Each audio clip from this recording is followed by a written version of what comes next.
Alright, hello everyone. Welcome. So it is PTB time. I really just want to go real quick over the new killer. Here he is. He has got his new perks. We'll go over those in a second. His name is the Trickster. I believe his name is Ji-Woon Hak. He is, we'll just go over this. Ji-Woon Hak thrived under the attention of others, energized by every eye that watched him and every tongue that spoke his name. Amidst the prestige, he had only one desire, more. Even as a child, he found ways to draw crowds. Working at his family's restaurant, he attracted business with spectacles he performed using throwing knives. Gullible tourists believed that this was a traditional South Korean experience. Gladly parting with their money to witness it. Ji-Woon's father spent the restaurant earnings on dancing and vocal lessons for his son, pushing him to attain the fame he never could. Ji-Woon, that sounds so freaking correct. I'm sorry, I study some Korean culture. It's a little bit of a stereotype, but still, it kind of works. Ji-Woon did not disappoint. After years showcasing his abilities to nobodies at talent shows, he hit the track to stardom. Eugene Lee, a producer at Mighty One Entertainment, recruited Ji-Woon into her training program. He transferred to a dormitory in Seoul, where for 14 hours a day he was crafted into a star, taught how to move and sing, how to carry himself with the right balance of confidence and modesty. Draining as the process was, it worked. Eugene selected Jinwoo to join the band No Spin, bringing a raw energy to their tracks. Fame was almost immediate. Ji-Woon lived in a daze of interviews and adoration. Oh my gosh, I can't read ever, I'm so sorry. And though the frenzied schedule exhausted his bandmates, he was invigorated. Each day was an affirmation that he was greater than the mediocrity society spewed out. But over time, the champagne grew stale. When he looked at his fans, he saw their joy and envy split 5 ways, thinned out between each band member. The validation that had surged through him left a desperate yearning for more.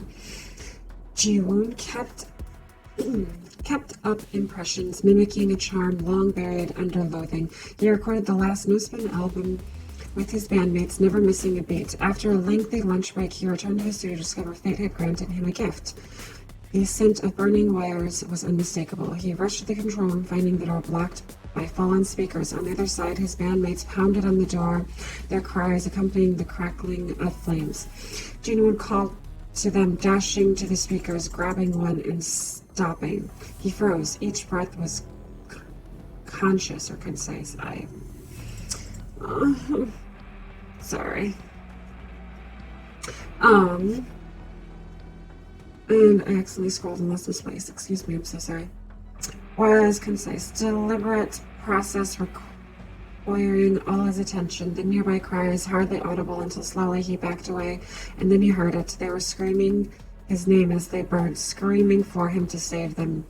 Ji-Woon, Ji-Woon, Ji-Woon Hak.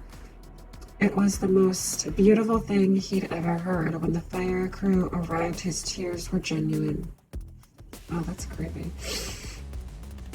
Ji-Woon was celebrated as a tragic figure, a hero who did all he could in a futile attempt to save his friends. Eugene paraded him through the interviews until it was time to rebrand. He was reborn as the Trickster, the solo artist who produced his own songs, sporting a soft heart beneath a wild exterior. But away from the concert setups and television stages, something grew darker. He targeted those who lived alone, coming to them at night. The first was a college student in a fire escape that led to her living room window.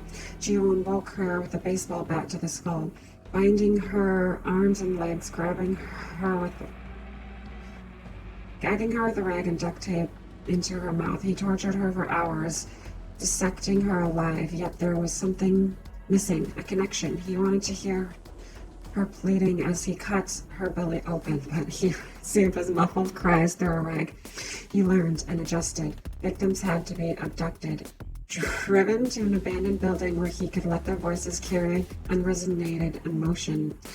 He made music from them, prodding in the right places to evoke different types of shrieks and howls, stabbing the quadrant's lumbarum, elected as long guttural wail, while slashing the carotid artery created a sound similar to a cat being strangled. There was honesty in their suffering.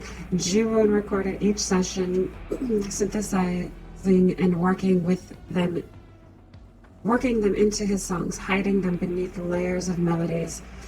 He was elated with work. He left hints for police, arranging a mink boa from a recent photo shoot around a victim's slashed neck. For the next killing, he removed the teeth from a man that a boxer in one of the music videos was without. During a particularly audacious plea for attention, he killed a fan he had met during a VIP meetup, replacing her eyes with diamond cufflinks and writing, "I have seen God in blood" across her chest. Each scene was a dazzling spectacle. Between music and murder, Ji-woon's work was discussed globally. However, as violence became his preferred art style, his music career took a hit. Revenue was down, and Mighty One executives pointed their fingers at him. Eugene, with professional fury, came to his defense, but she was outnumbered. It was decided that Ji-woon could no longer self-produce his songs. The decision was devastating. His tracks fused genuine humanity into music, yet executives rejected anything that was generic and expected. And so be it. If they couldn't understand his arts, he would incorporate them into it until they did. He had 3 months until he was to perform a private show for Mighty One's board members, 3 months to plan his magnum opus. He transferred obscene amounts of money to a veterinarian in exchange for canisters of nitrous oxide, then bribed the stage technician of Mighty One's private theater for access to the room. His celebrity granted him a benefit of the doubt no regular person could conceive. When the show was ready, guests seeped into the room as executives and stagehands awaited Ji-woon's conveniently running behind schedule. When he arrived, half-conscious bodies were slayed on their seats and crawling across the floor. He were quickly binding everyone, pausing only when he came to Yoonjin, the woman who had plucked him from the mud hole and set him in the path that he deserved. She would be rewarded, granted special access to the coming display of wonder. Even under sedation, she fought a raging storm within her, far stronger than the others. He propped her up as the lone audience member, prying her eyes open. The others, sniveling and sobbing, were brought to the stage to perform the final act. When, with a contemptible sneer, he slapped makeup onto their faces and shone stage lights upon them. They became his instruments. To the sound of self-produced melodies, he tortured them, gracefully dashing from one body to another, conducting an operatic crescendo from their wailings. They shouted, whimpered, screamed, cried for their loved ones, cried for their mothers. It was a magnificent outpouring of emotion, of what it meant to be human, and they did it with eyes fixed on Ji-woon. Jesus. Viscera drained from the stage until, with the toss of his throwing knife, the final human instrument fell silent, and the music stopped. Covered in sweat and blood and exhausted, Ji-woon looked at Yoon-jin and bowed. Curtain call. He had attained perfection. With blade in hand, he made his way to Yoon-jin, prepared to tie up loose ends before the credits rolled.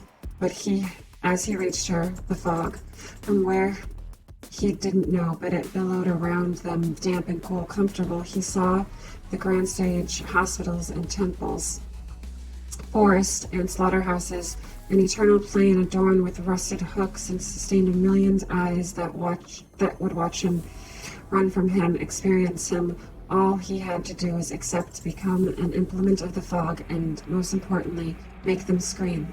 Encore. That is a backstory. Perks. Let's go over perks before we go over the power. He's a 4.4 movement speed killer, so I think that's 110.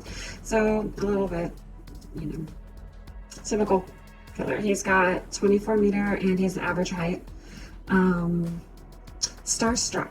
Your unmatched showmanship dazzles all. Starstruck activates when you're carrying a survivor. Survivors within your terror radius suffer from the exposed status effect for 20 seconds. Starstruck cool down for 90 seconds once a survivor is no longer carried. I think that's I like it because you can pick up, there's no such thing as body blocking around him. You can combine this with some perks. It's not the most amazing thing because again, people have to be in your terror radius. But it opens up some interesting builds. We then have Hex Crowd Control. So it is a Hex perk. It can be destroyed. The Hex that ensures those lesser than you are properly hurted. The entity blocks a window for 10 seconds after a survivor performs a rushed vault through it. The Hex effect persists as long as the related Hex totem is standing. So I've seen this. It will block a window. The tier 3 is 16 seconds. So for 16 seconds, it will block a window. It does not have a limit. It can block, if somehow you get every survivor to jump through every window in the game, it will block every window for those 16 seconds from the second you first jump. It is interesting. It works. I think it's really good to shut down LT walls. It does not work on things that aren't windows, like pallets. If you jump over pallets, it's not going to work. And then the last one is No Way Out. You're not going to let anyone into the VIP room. Each time you hook a survivor, No Way Out gains a token. When the last generators are repaired, the entity blocks both exit gate switches for 9 seconds for each token in your possession. This goes up to 10 at rank 3, I know that. So if you hook all 4 survivors, that is 40 seconds after the generators are done that they cannot touch the exit gates. So that gives you a lot of time, and then you can tackle this with some other fun things. I think that's kind of a nice thing because that gives you almost a whole minute after they finish the generators to do something where they cannot escape. And then if you have Remember Me, that 20 seconds turns into 35 or whatever it goes up to, and it's just, you're going to make it real hard to get out. The power. I've seen it in action. You're going to have to see it. I'll play it a little bit, but a mesmerizing skill honed through a lifetime of practice. Ji-Hoon Hawk unleashes a fury of knives with rapid speed. Start the trial with 60 blades, which I know seems like a lot, but when you see it being played, it's not. Press and hold the power button to unwind and enter a throw state. While in the throw state, tap the attack button to throw a single blade, or hold down the attack button and unleash a flurry of blades. Throwing a flurry increases control and throw rage while decreasing your movement speed. New meter. Laceration meter. Restock blades and lockers. Laceration meter. The survivor's laceration meter increases each time they are hit by a blade. Once the meter is filled, they will lose a health state, either becoming injured or down. The survivor's laceration meter will gradually decrease if they have not been hit by a blade for a short while. Hitting a survivor with a basic attack will immediately decrease their laceration meter. Basically what this is you throw knives very quickly. You have to hit them with, at base, you have to hit them with 8. 7 will cause them to scream, so you know that they're ready to be knocked down. And the 8th will put them down 1 injured state. This, of course, can be adjusted with add-ons, which I'll go over super quick. The special ability. So there's a special ability. As you're throwing knives, you'll gain a little line around the bar, sort of like how Bubba and perks charge up, but you have to hit people to get this. Each blade hit fills the event meter. Once the full main event, which is the ability, can be activated, pressing the action button. In this mode, the Trickster temporarily unleashes his full potential, wielding an unlimited number of blades, and his throwing rate is significantly increased, and his movement speed will not slow down while in the throwing state. So I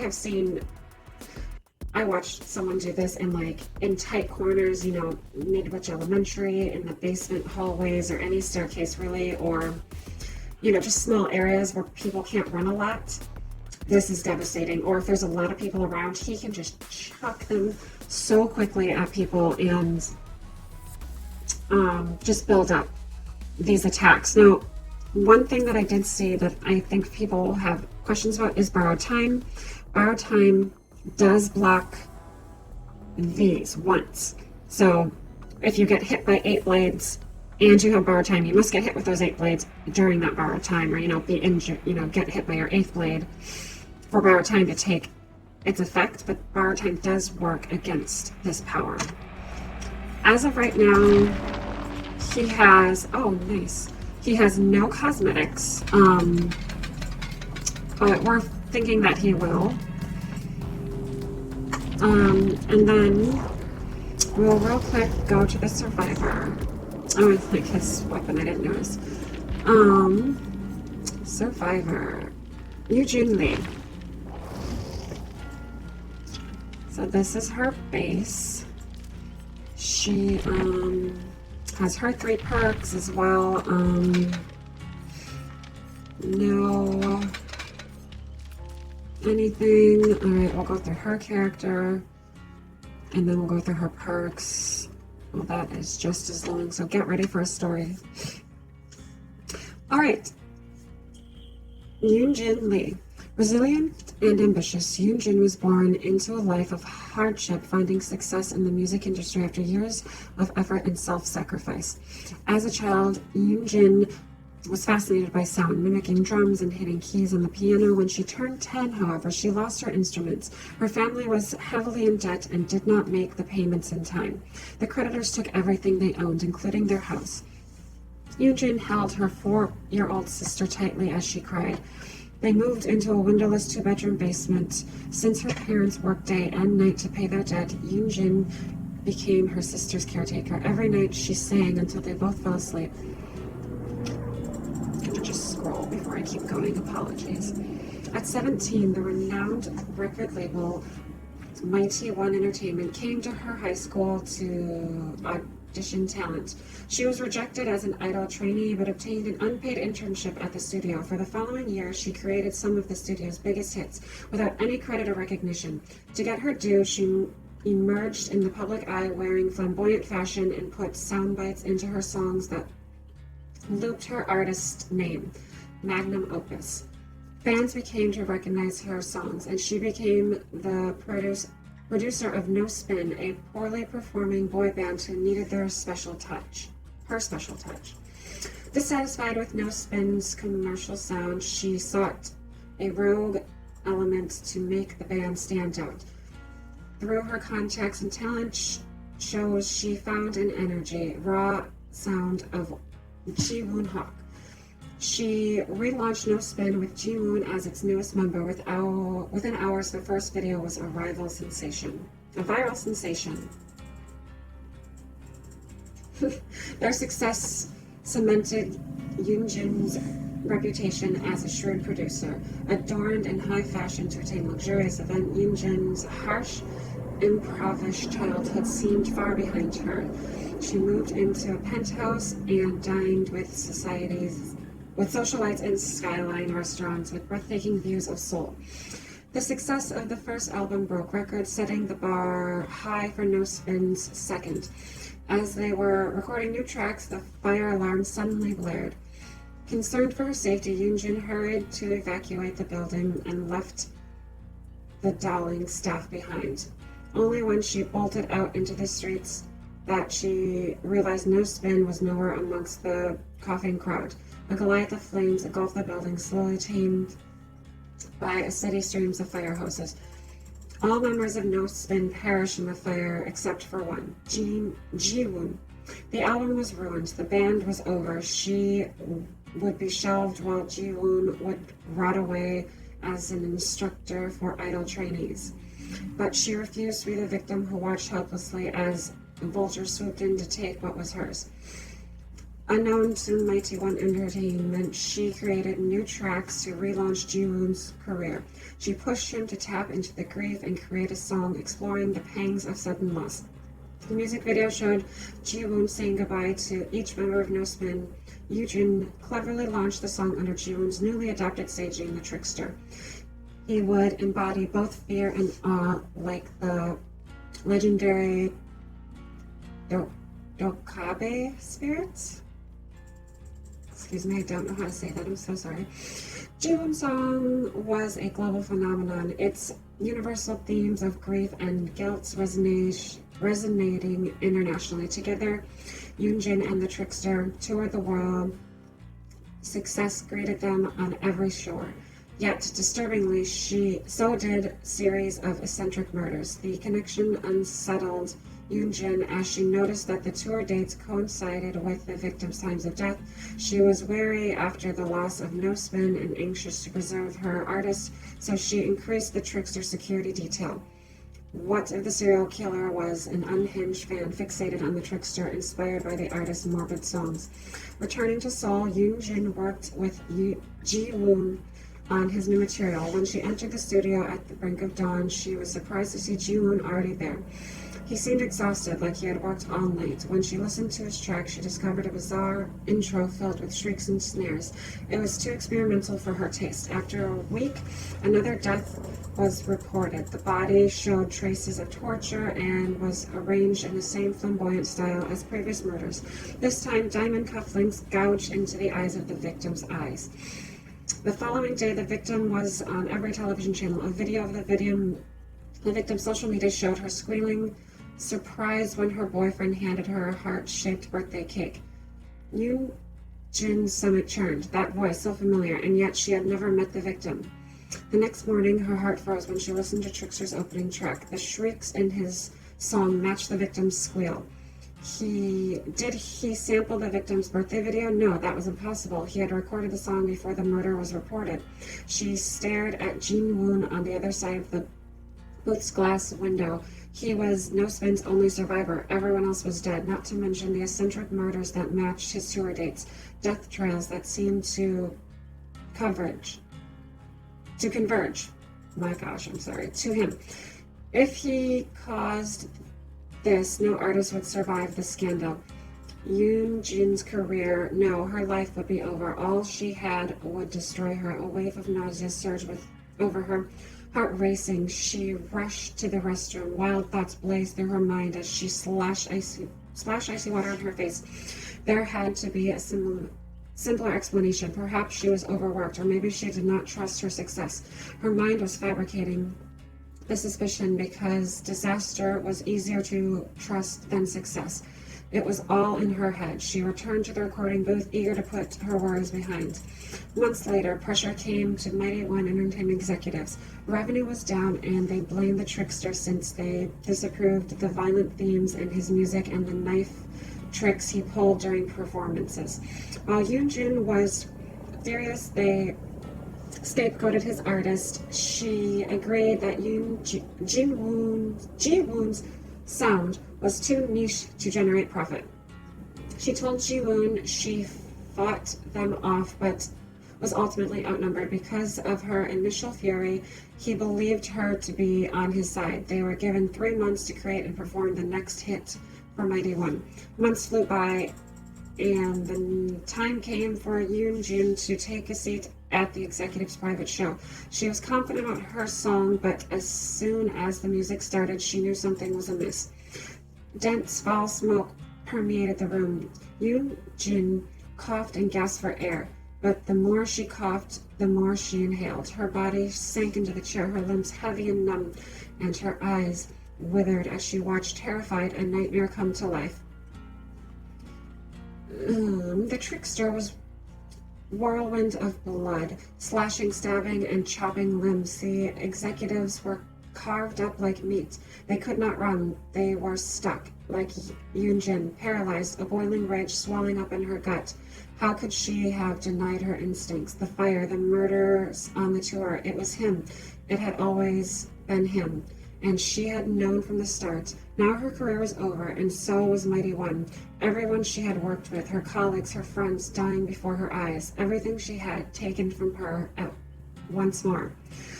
No, she would not let him. He would pay.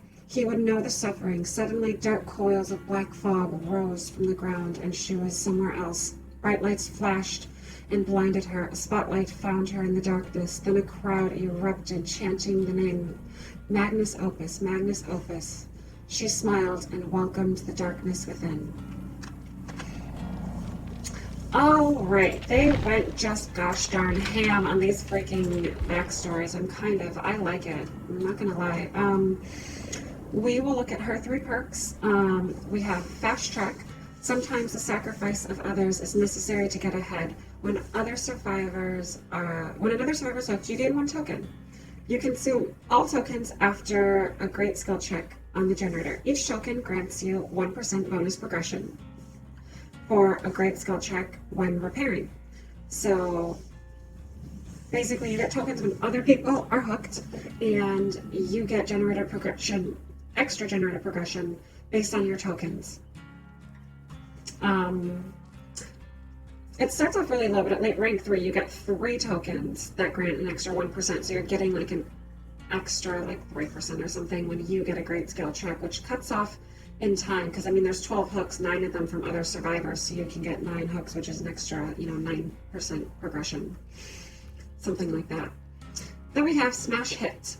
When your rival makes a mistake, you seize the opportunity. After stunning a killer with a pallet, you break into a sprint 150% your normal running speed for 3 seconds and get exhausted for 60 seconds. So it is an exhaustion perk that's sort of like Sprint Burst, but it only works after you stun a killer. Yep, that's it. I guess it's useful to get away. I don't find myself really using it. And then you have Self-Preservation.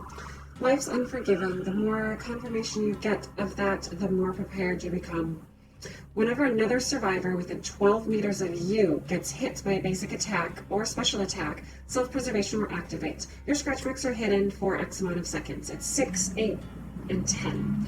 At rank 3, 10 seconds. So basically, if you're around someone who gets hit, you have 10 seconds to run away without leaving scratch marks, but she is in a bright white coat, so that's only somewhat useful. As of right now, she also has no cosmetics, but we are thinking that the cosmetic that we saw of her in the Twitter account, I don't have Twitter, but I saw other people, it was like a Twitter account looking thing, we think it is her.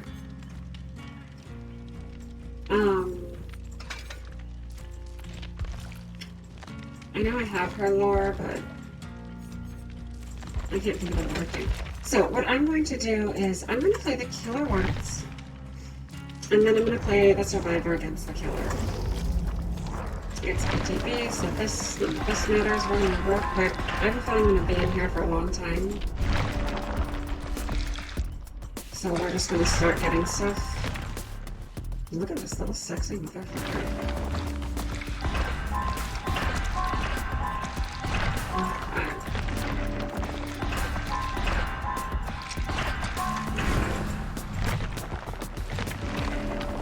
I kind of like his add-ons. He's cute. Oh, I didn't go over his add-ons.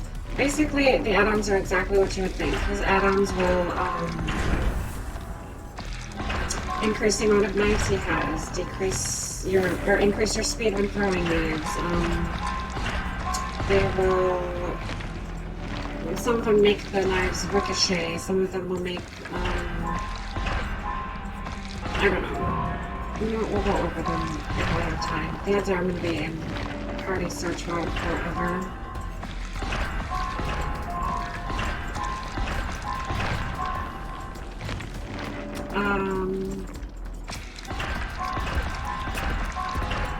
It is actually almost noon for me. So we're just going to get through some levels real quick. Hopefully get me something.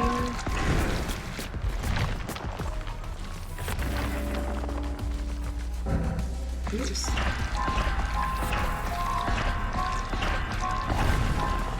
What if I don't? We're just gonna get him to 15 so I don't have arcs.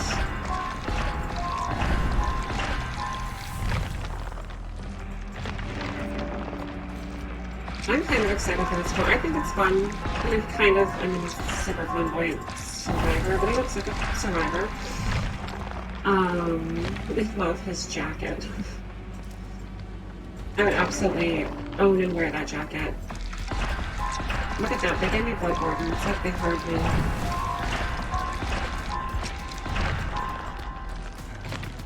Okay, so he has all those. What's the other? I'll take it.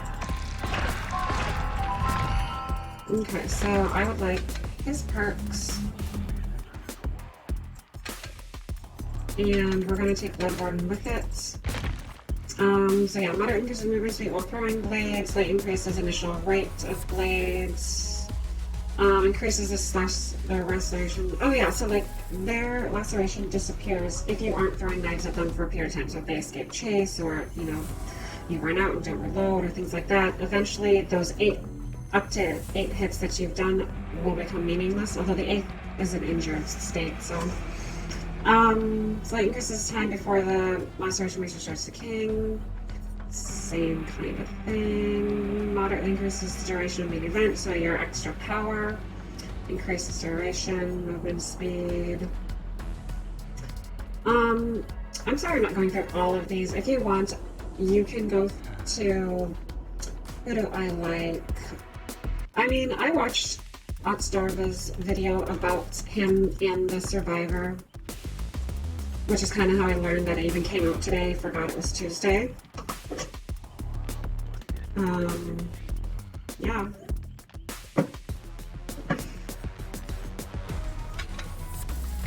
Oh, I didn't mean to put that on. Blades. We're just gonna do that. I'm gonna just do base. I don't want to put anything on him.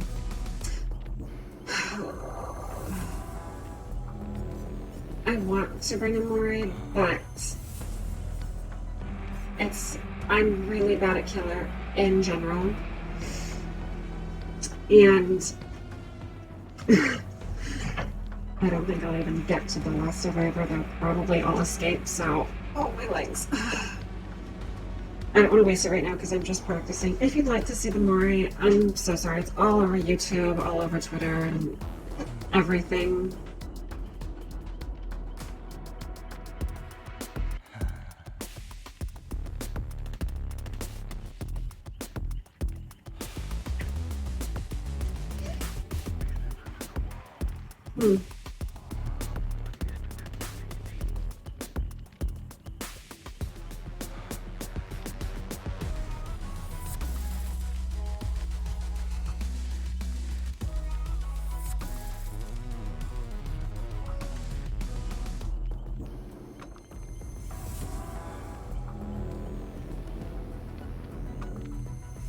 Apologies, I'm sorry, I'm getting many messages in a row.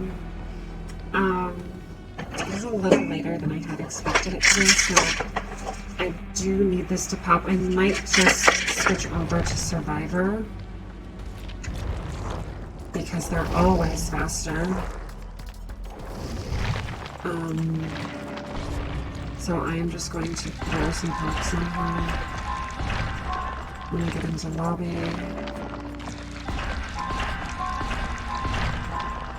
Let's see if I can even get her to 15.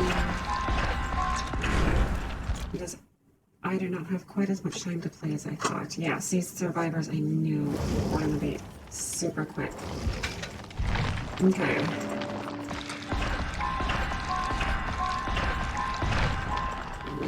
I can probably get her to 3 parts. I don't think I can get her further.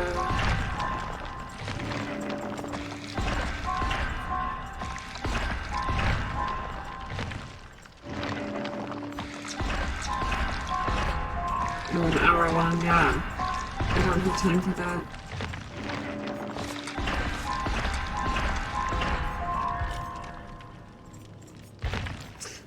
Let's just take, I don't know, Soul Guard and Trek. No, let's take some new ones.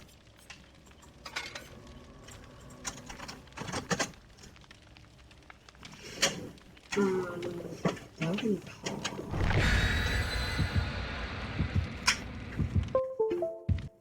What is that? Who is that? Why do I know that name? Oh, that's just my friend's middle name from work. I don't actually know at all who he is.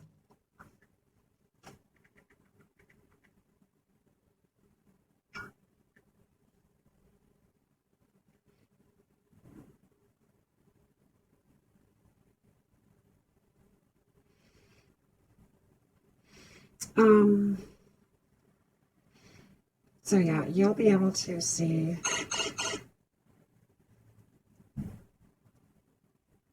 okay. Also, this will be my one game. I'm so sorry, I have to actually depart after this game, and I don't even know if I'll be able to fully play like I want to. I woke up really late today. I could not sleep. There was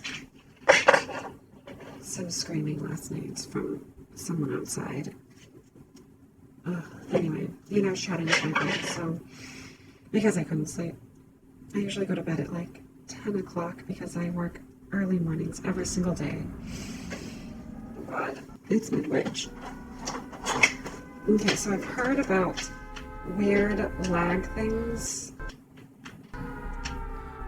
when it comes to controllers, which that was really awkward for me. Okay, hold on.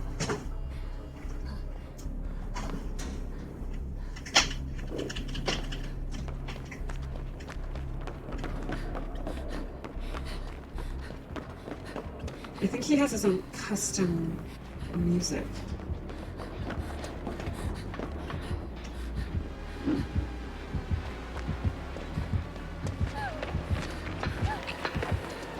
Which there he is. That's not the right one. Oh, his left.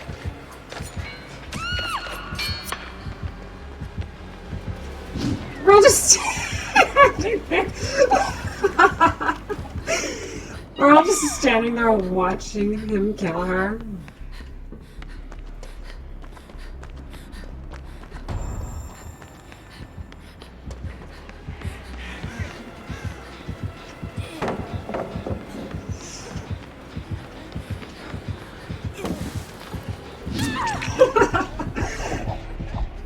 Oh, I like that.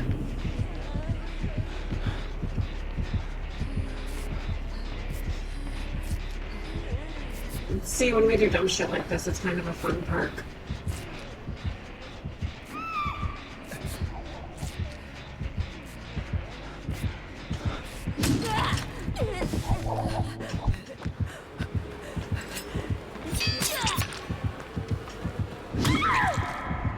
I mean, I guess he doesn't want to have fun. He just wants to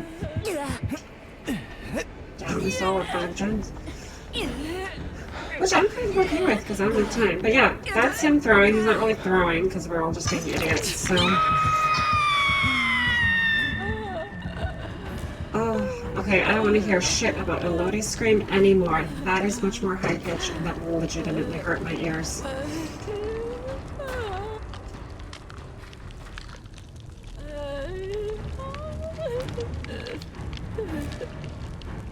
I don't remember what my perks do. Oh, if I stun, something happens.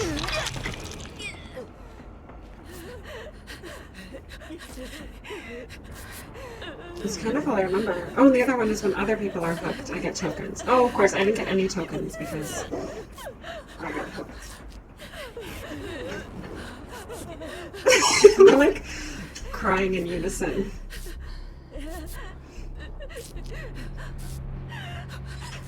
Sorry, girl.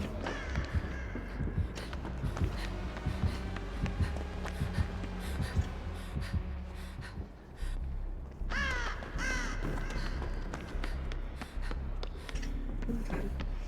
There's usually totems, and you know me, I am just a totem bitch. I love totems.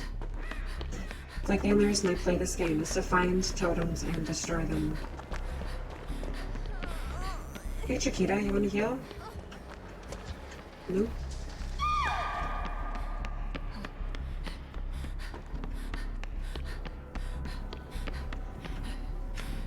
Here's one.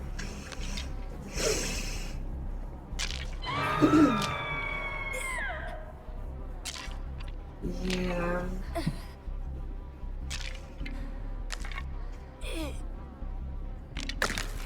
her voice. Oh wait, we were all up here, weren't we?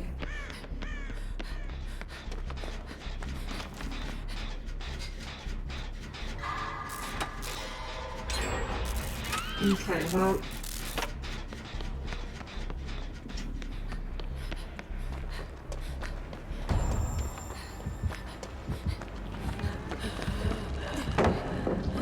Oh my god! That did not work out in my favor.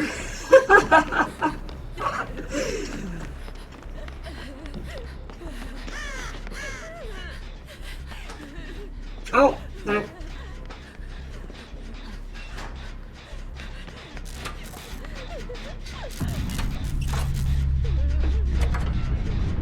Alright. This kind of sucks because, as I was saying... What was that? Oh, that was my perk. Oh, that was weird. I don't like that.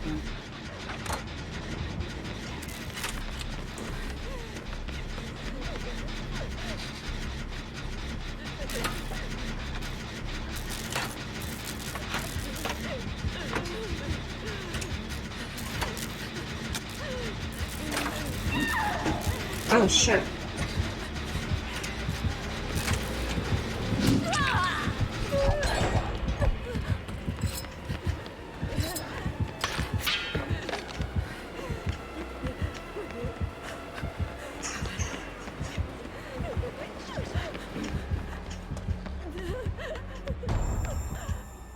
I mean... It's not the most useful perk in the world, but...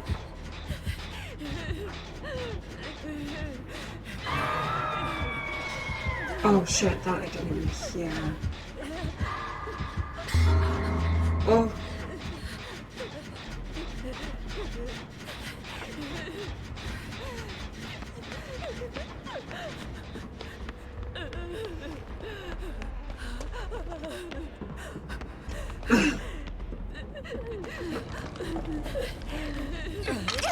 And here he comes.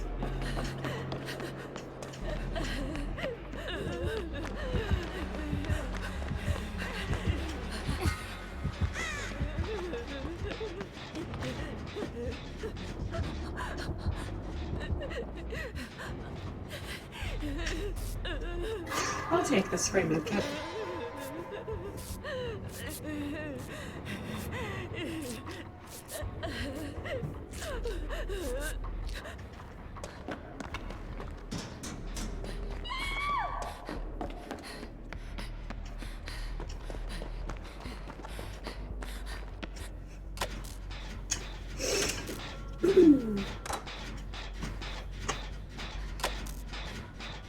Okay, so I was playing with keyboard before, and I could not figure out how to crouch. Someone was like, it's control, but it wasn't working for the longest time.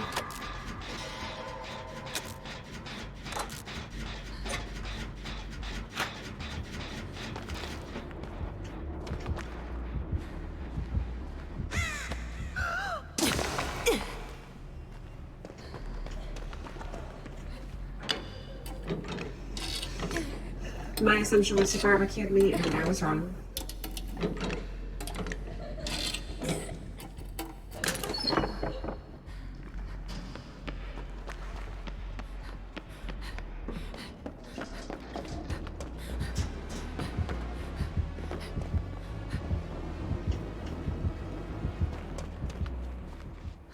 Honestly, he's probably not. I just, for some reason, expected him to run right down.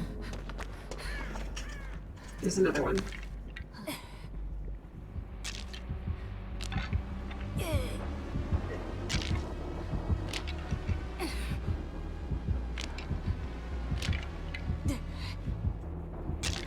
Well, that was a fast heal. Okay, well, he doesn't have that Hex perk.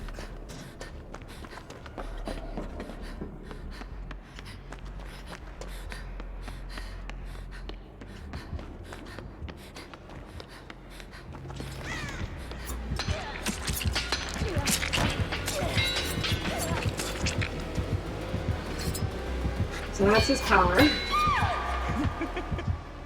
Oh my god, the most evil laugh. God, and I can't do shit when exposed like that. I like her purple hair, though.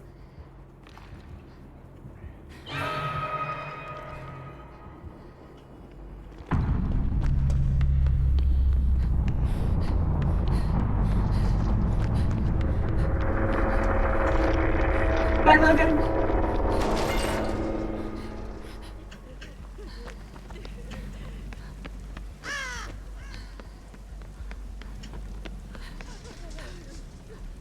What?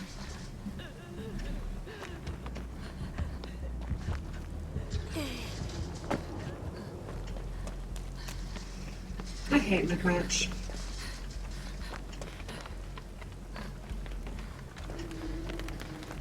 Isn't there a generator out here usually? Oh, there it is.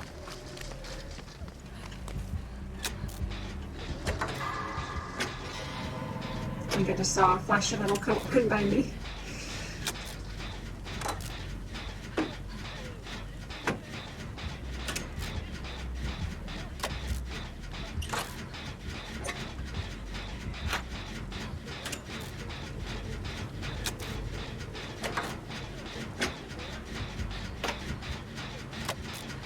I don't understand exactly what that. I mean,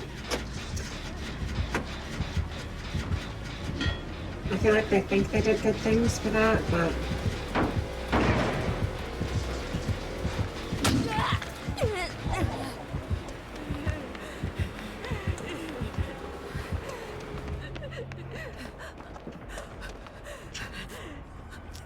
not gonna get me a heal, but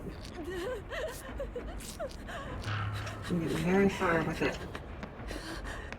Did I just see my own scratch marks, or am I just crazy?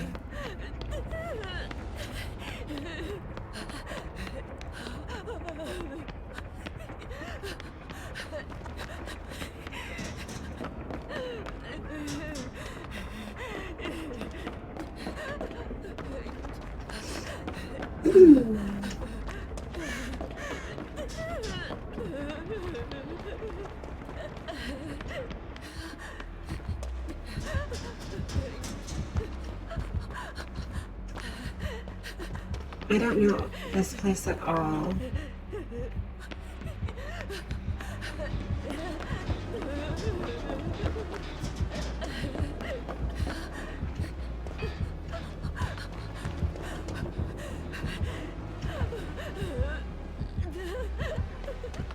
Okay, in the back where I started or something. I'm somewhere.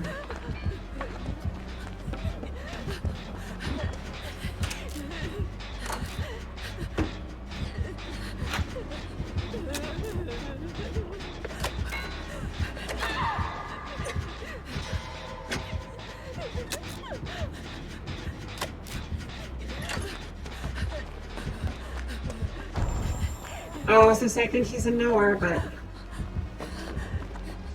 maybe he's not.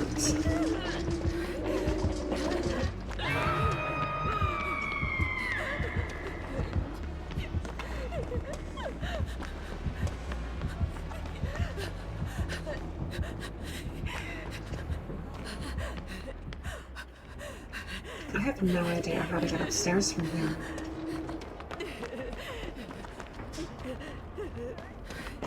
That was a weird lag spike.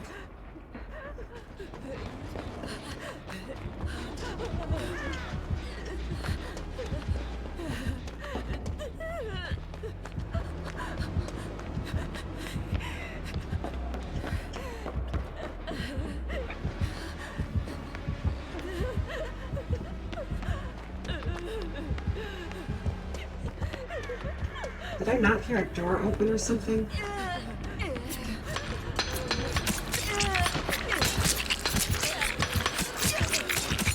Take some blankets for me.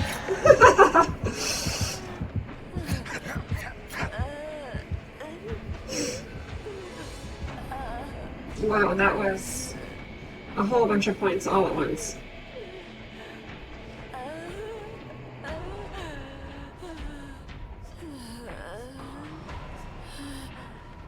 Yeah, that was really hard to track, like, the number to count and...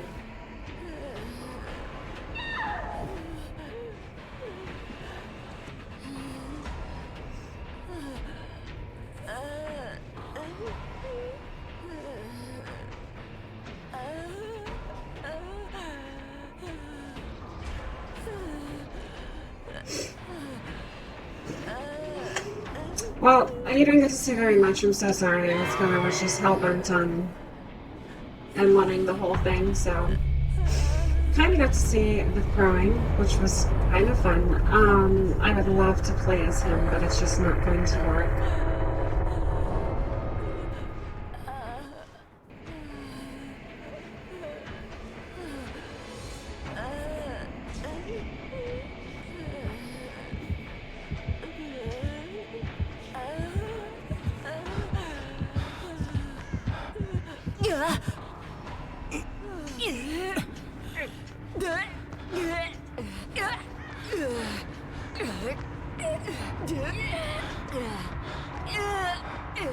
Wow, he walks. I don't know, it was backward or fast or something.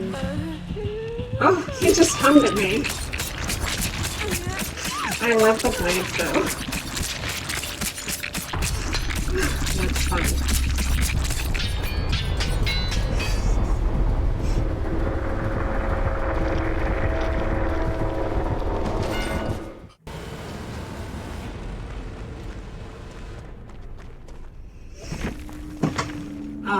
So yeah, that was the everything. Soulberry Panda, I like it. I will be back later tonight to showcase more. I just wanted to get out the real quick information for anyone looking to get it from, someone who isn't super well known. Yeah, I will be on later tonight.